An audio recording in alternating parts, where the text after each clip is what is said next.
Hello everyone, just another preview of the shader work done for the screen space displacement mapping. And just built a project. This has 20,000 instances of the just a ball with the screen space displacement on it. I'm still working on the shadows because for some reason instancing is giving me some bias issues. So this is 20,000 instances, and they're running at I think it's around I think about 80 frames a second or 60 frames a second or something like that. I'm not too sure. In the editor it's about 100, so maybe 50 to be honest. But that's 20,000. That's not too bad. I've done two shaders that are basically Uber shaders. They do everything from Fresnel reflections, Fresnel edging, and refractions, as well as lighting, shadows, specular, gloss maps, and the height maps and normal maps.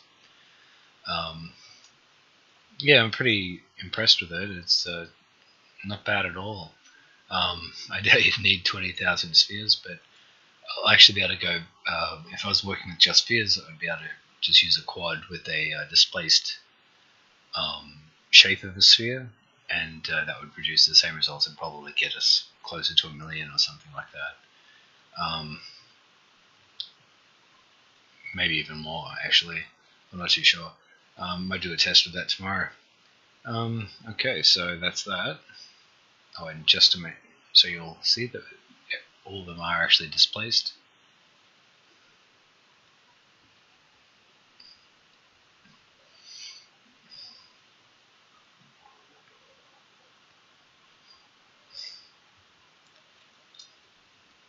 So this is a resolution of 1920 by 1080. So pretty solid. Okay. Alright, back in the editor. And just give you a quick look at the shader.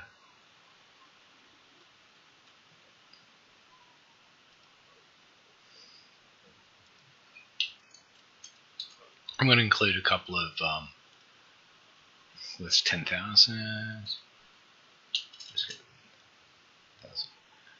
Okay.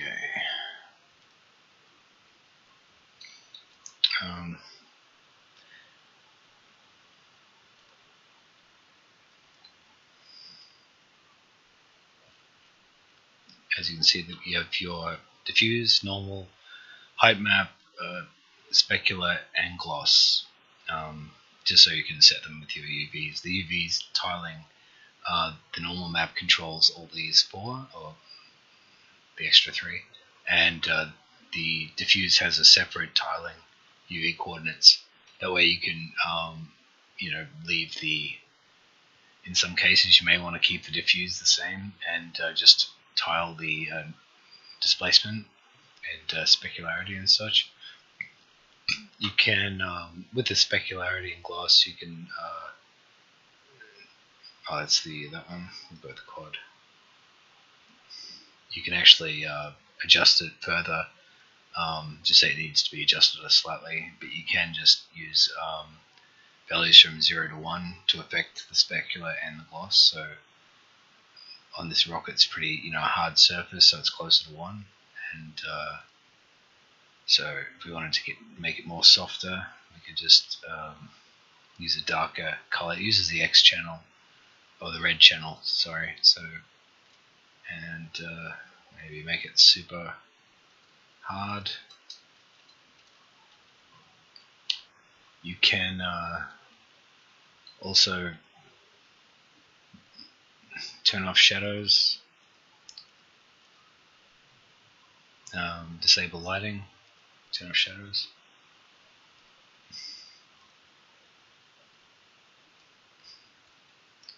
On the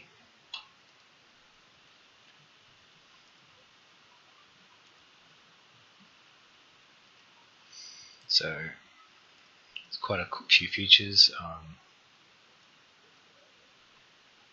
The Fresnel edging, you can control that, and the edging from this visually you can see what that's doing towards one, and you can scroll it, adjust it as you want. I may add a color here so it's not just a white, but also once you add the reflections and reflections, you can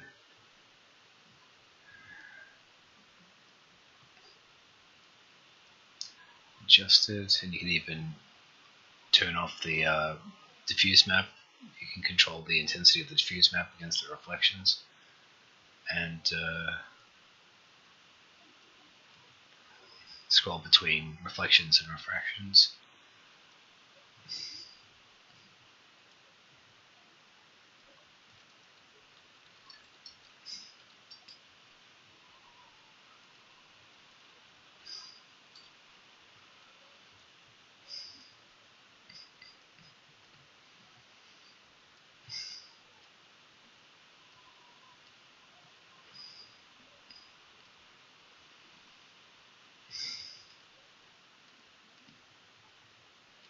I'll have to adjust that.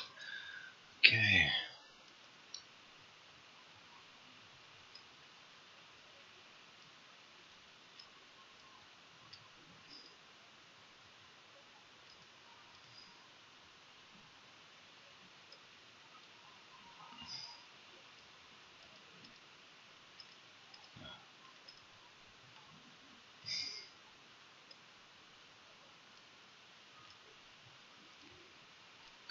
Control reflection intensity.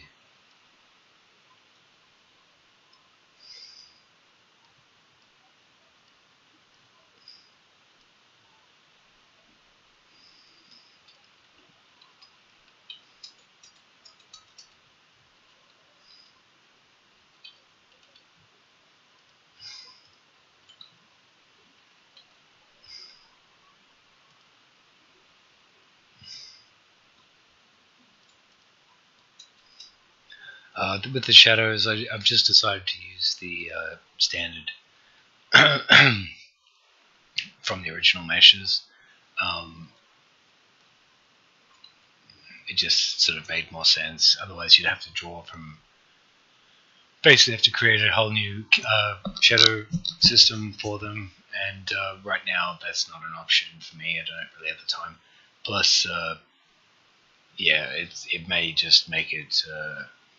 I mean, it may be fine, but you still have to, do cascade shadow mapping, and I think it's not going to really be noticeable.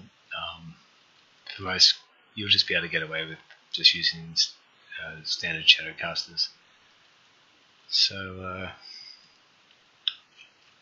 yeah, so that's about it. And I think it's looking really great, and